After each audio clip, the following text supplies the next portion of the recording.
So, if you were to like go back in time to, I don't know, say 1995, Okay. right?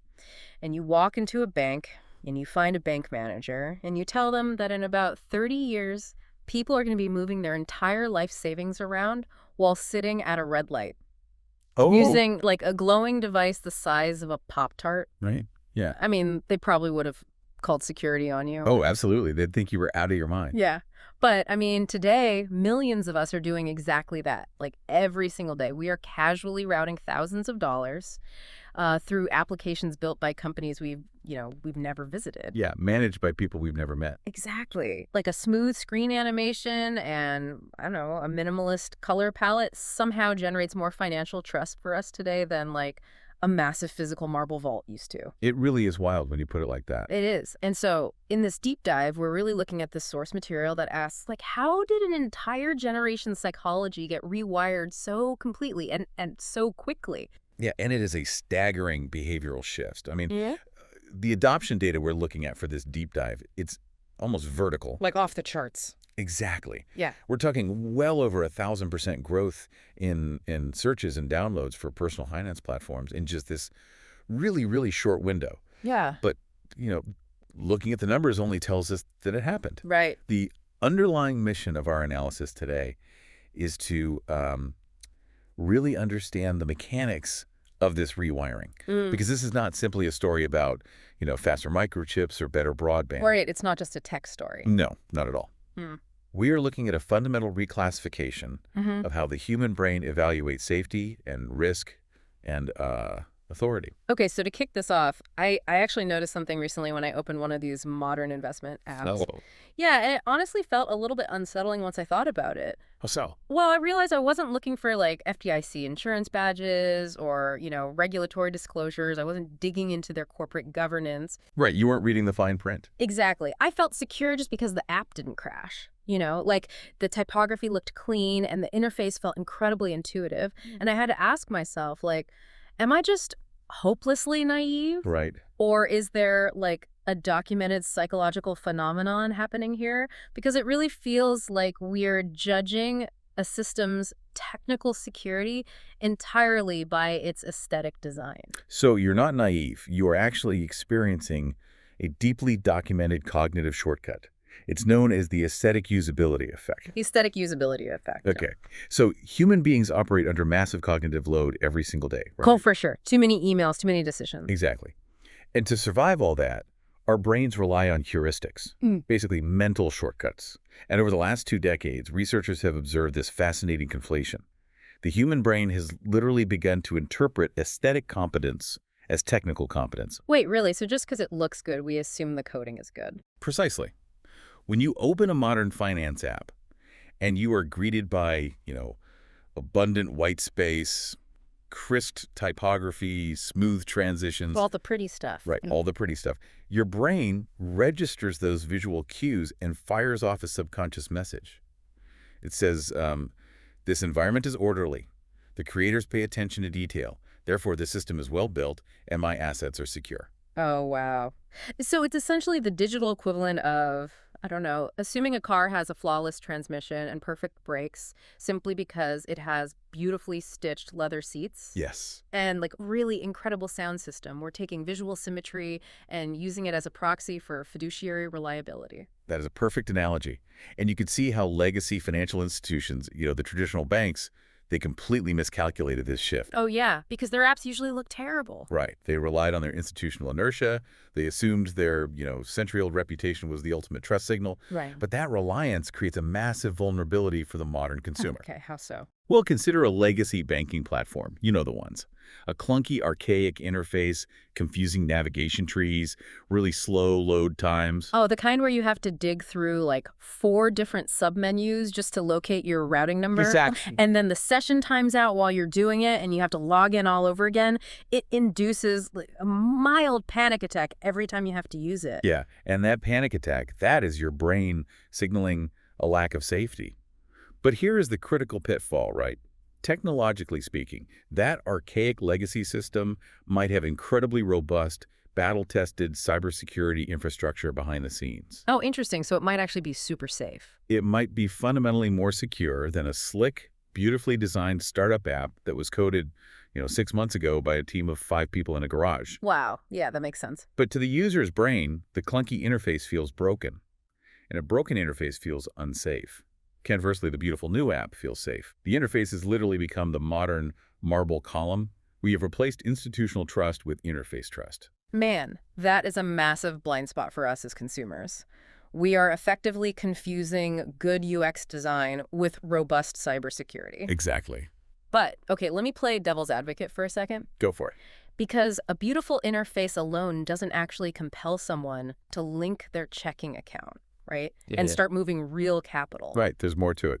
Yeah, like a clean design might get me to download the app from the App Store, but there has to be another behavioral lever being pulled that gets me to take that final action. And looking at the source material for this deep dive, it seems like traditional banking actually relied heavily on intimidation. Yes, intimidation to filter its customers. Behavioral scientists refer to that intimidation as friction. Friction, okay. And for generations, the financial industry utilized high friction as a feature, not a bug. Wait, really? A feature? I always just thought they were inefficient. No, a lot of it was structural. Think about the physical branch visits, right? The notarized paperwork, the mandatory minimum balances, the high broker fees. Oh, right. Like having to walk into a bank during your lunch hour in a suit to talk to some guy behind a big mahogany desk. Exactly.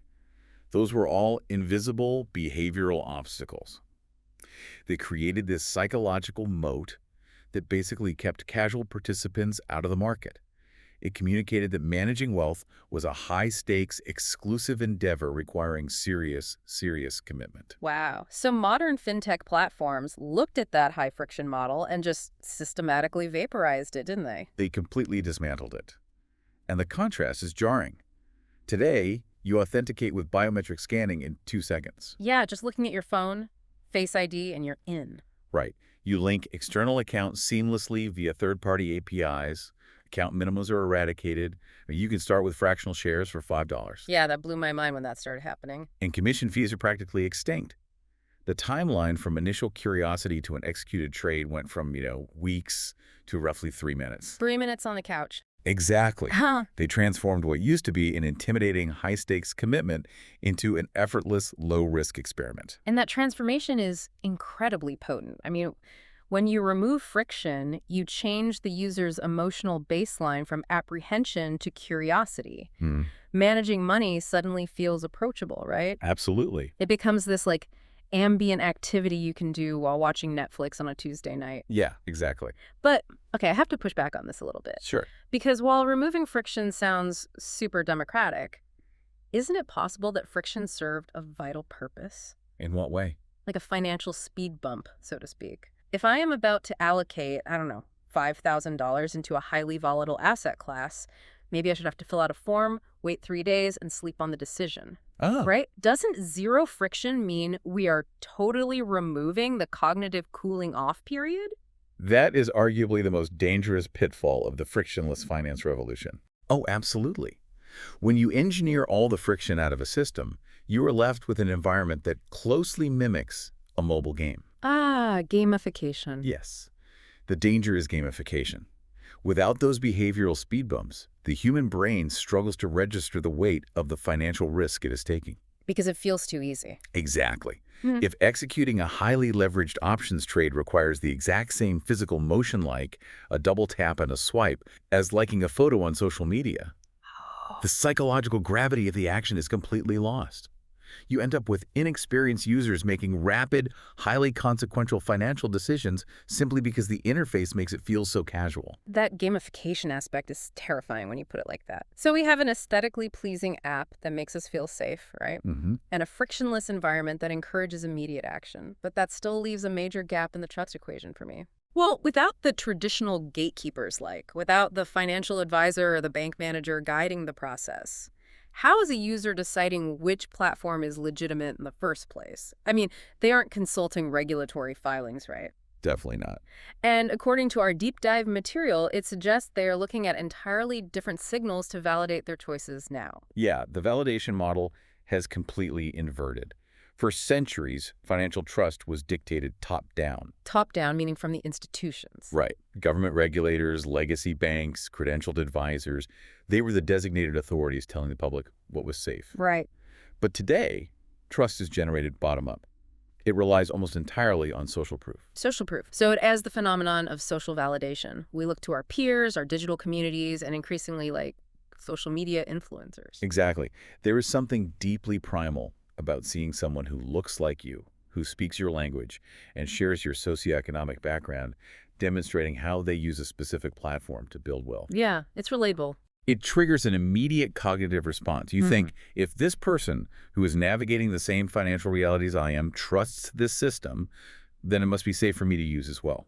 That bottom-up dynamic is incredibly powerful. And, particularly when you factor in the transparency of younger demographics, because previous generations, they treated personal finance as a strictly taboo subject. Oh, yeah. You did not discuss asset allocation or your salary at a dinner party. Yeah. It was a huge faux pas. Right. But today, you can log on to a video sharing platform and watch creators execute live screen recordings of their actual brokerage accounts. It's wild. They are literally walking through their entire portfolio strategy in real time, showing the exact dollar amounts. That level of peer transparency has to be a massive engine for platform growth. It is. It's a huge driver. It's kind of like choosing where to eat dinner in a new city. Okay, I like this. Go on. Like, you could read a dense, authoritative review by a Michelin star food critic, right? That's the top-down authority. Or you could just walk down the street and see a massive line of locals wrapping around the block for a taco stand. Yep. The human brain immediately assumes the taco stand is the better, safer choice because of the sheer volume of peer endorsement. The line is huge, so it must be good. Exactly. Except in this scenario, we aren't talking about a $12 lunch. We are making that same heuristic jump with our retirement funds. And your taco stand analogy perfectly isolates the danger in this model. How so? Well, think about it. A massive line out the door validates that the restaurant is highly popular, right? Great. But it does absolutely nothing to validate that the kitchen is adhering to health and safety codes. Oh, wow. That is a stark distinction. We are equating popularity with fiduciary responsibility. That is exactly the trap.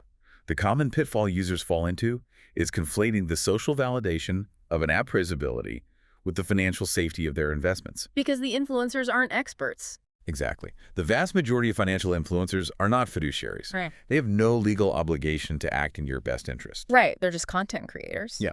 So a creator might produce a highly engaging, relatable tutorial on how seamlessly an app executes trades. But that seamless execution does not magically insulate the user through the volatility of the underlying asset. Wow. Yeah. You can effortlessly purchase a catastrophic high-risk asset cheered on by an enthusiastic online community and still lose absolutely everything. That's so true. So, okay, social proof gets me to download the app. Mm-hmm. The frictionless design gets me to link my account. The aesthetics make me feel comfortable being there.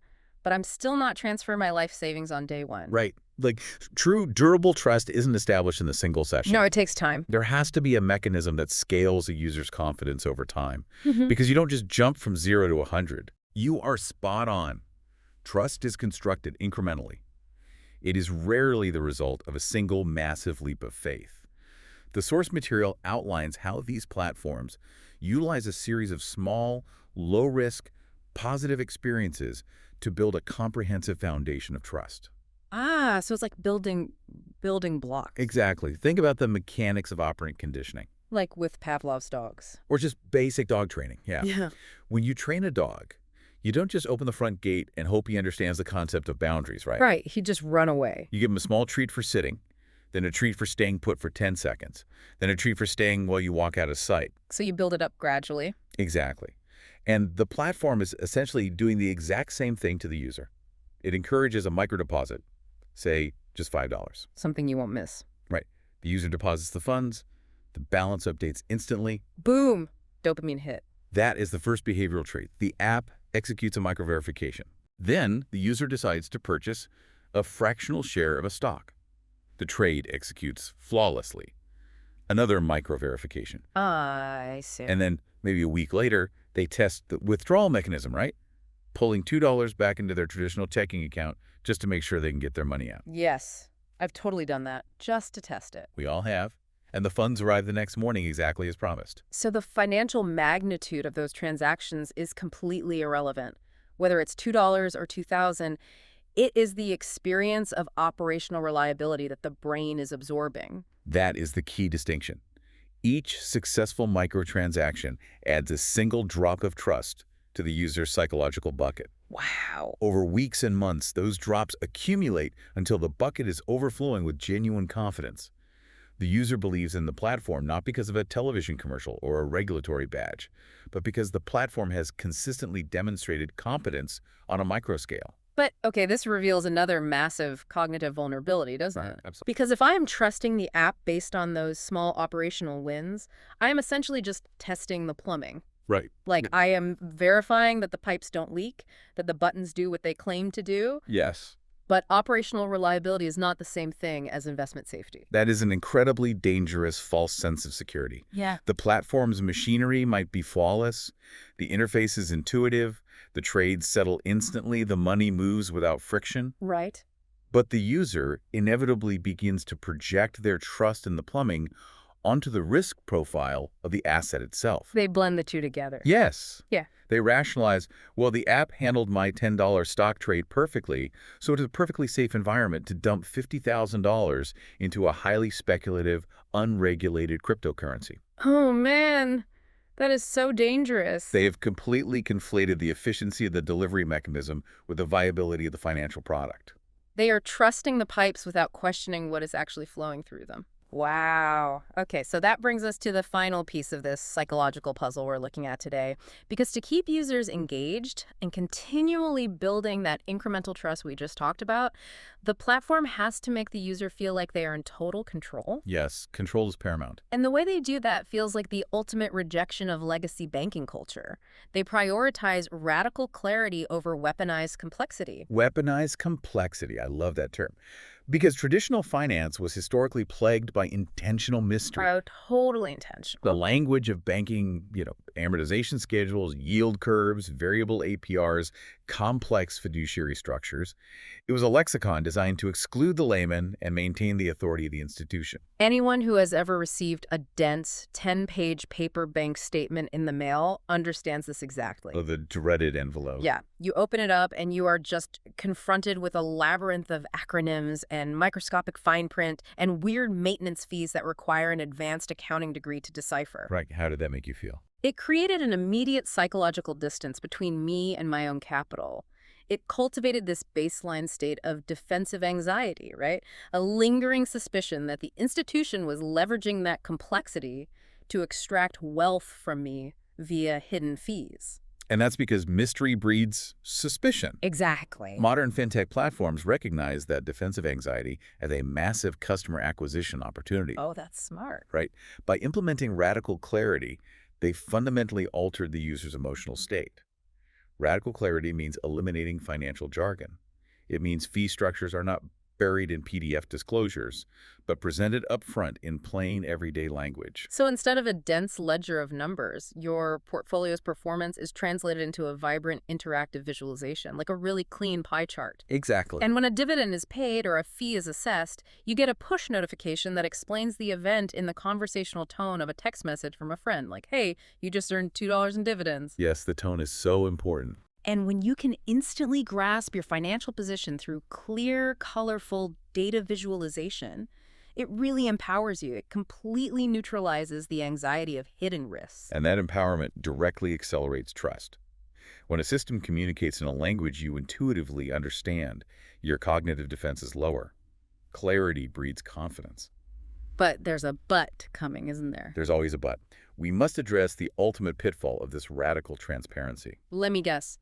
We are confusing easy to comprehend with safe to invest in. Exactly that. A beautifully designed, radically transparent data visualization can make a fundamentally terrible high-risk investment appear deceptively safe. Because it looks so clean. Yes. The interface might allow you to track the minute-by-minute collapse of a highly leveraged asset in high-definition plain English. The clarity of the presentation is flawless. Oh, it's like standing on the deck of a sinking ship, but instead of chaos, you have a perfectly transparent window into the hull. Oh, that's good. Right. Like you can see exactly how many gallons of water are flooding in per second. And the dashboard is beautifully illuminated. You understand the mechanics of the disaster perfectly, Yeah. but you are still on a sinking ship. You still going down?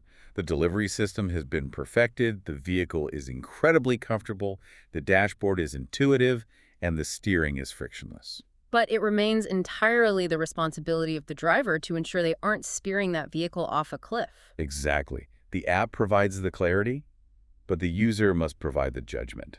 Wow. Synthesizing all of this, it is truly a profound paradigm shift. It really is. I mean, we have completely deconstructed the anatomy of financial trust today. We abandoned the physical permanence of institutional fortresses for the cognitive soothing of clean digital aesthetics. Yep. Interface trust. We stripped away the protective, albeit intimidating, friction of traditional finance to create immediate, effortless access. We rejected top-down institutional authority in favor of bottom-up social validation from our peers. The taco stand effect. The taco stand. We replaced the demand for extensive track records with a system of incremental trust built on microtransactions.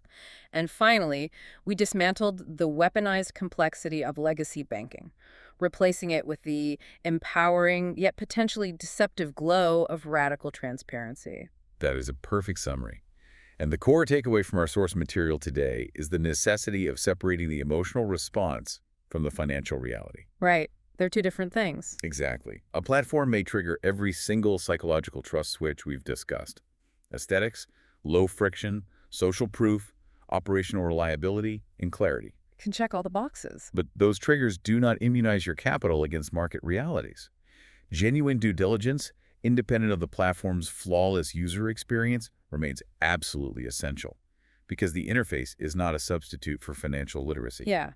The platform makes it effortless to push the button, but you alone bear the consequence when the button is pushed. It really is a fascinating evolution, but, digging into these behavioral mechanisms leaves me with a broader question to consider as we wrap up. What's that?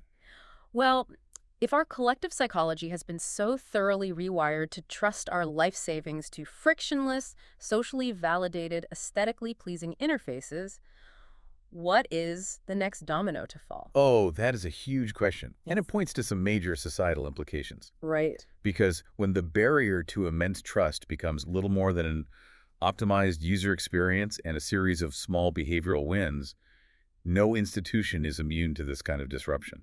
Think about the possibilities, or honestly, perhaps the vulnerabilities. If we can successfully gamify and remove the friction from wealth management, are we going to see this exact same psychological framework applied to, say, healthcare diagnostics? Oh, wow. Yeah. Like, will we soon be making complex medical decisions through an app just because the UI is soothing and some influencer validated it? That's a scary thought. What about local voting? Or the legal system? Swipe right to plead not guilty. It makes you wonder how many deeply important, historically solemn pillars of our society are just waiting to be completely revolutionized or dangerously disrupted the moment someone builds a better interface. It's true. When cognitive shortcuts replace institutional verification, the boundaries of what can be disrupted expand exponentially. It is a reality that demands a much higher level of digital literacy from all of us. A sobering thought to keep in mind the next time you're executing a trade while waiting in line for your morning coffee. Thank you for joining us on this deep dive. We'll catch you on the next one.